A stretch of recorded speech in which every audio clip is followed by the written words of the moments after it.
If I had one wish concerning child sexual abuse, I would wish it to end.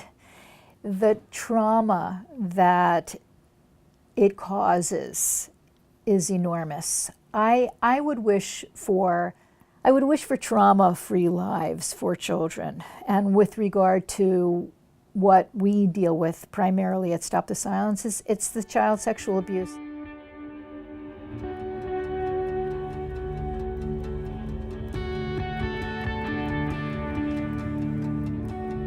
It's also to help survivors get the help that they need, provide enough information out to the public, to individuals, to communities, to society as a whole, so that this issue is not as stigmatized as it is and becomes known as the public health issue that it absolutely is.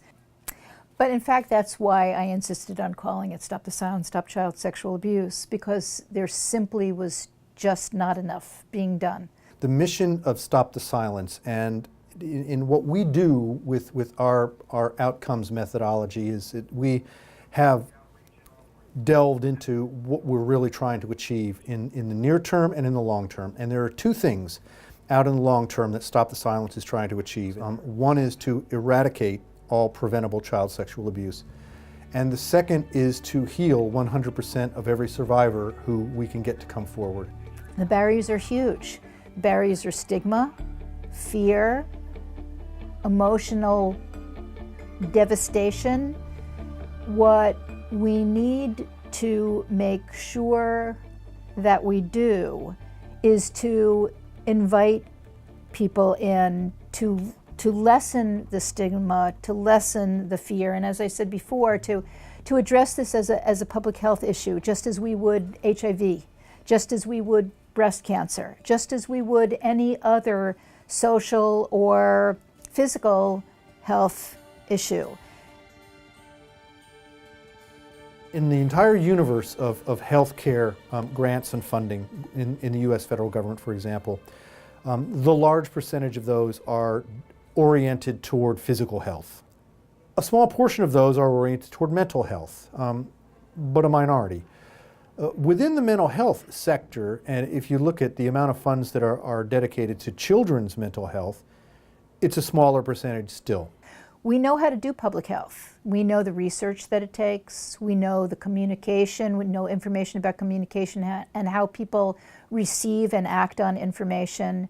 We know how to evaluate programs. We know how to expand programs. We're not doing it.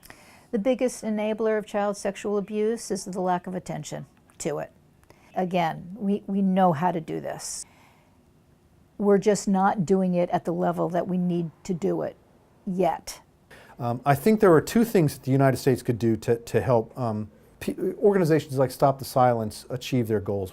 The first thing I think that we can do is to start the conversation and actually stop the silence, and that would be through television discussion, radio, public discussions, political discussions, to treat child sexual abuse as the mental health issue that it really is, and not just a headline on a tabloid paper. That would be a very big change and a positive change.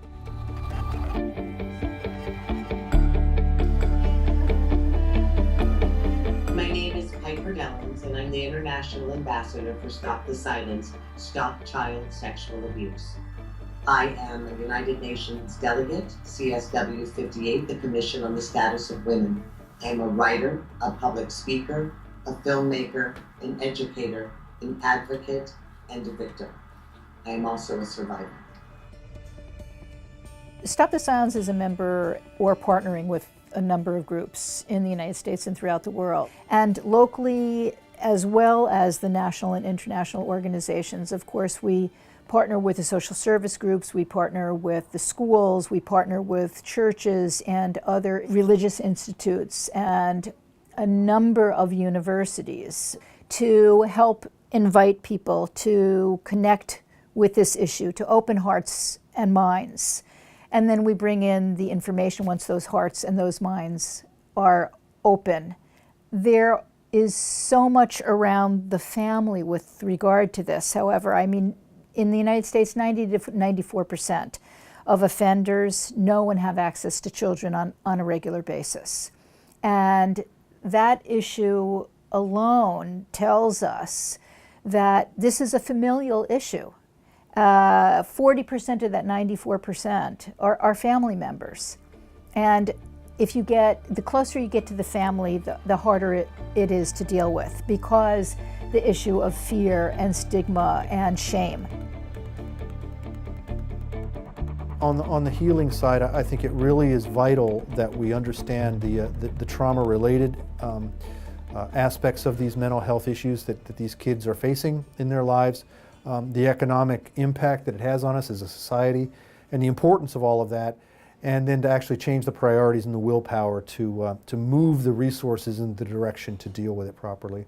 In order to help prevent and treat child sexual abuse, our responsibility as adults is to make sure that we have the information that we need about the signs and the symptoms, the possible signs and symptoms of child sexual abuse. You know, a kid, for example, who has been happy, healthy, going to school every day, and on a dime turns depressed, angry, hateful, you know, abusing animals, these kinds of things. It doesn't necessarily mean they're being abused, but it's certainly something to look into, you know, and we talk about that also on the website. And to put that knowledge into practice, to protect those kids, not only our own, but our neighbors' kids, our community's kids, to make sure the schools and the social service workers in our community have the information that they need, and to put all of this into definitive practice.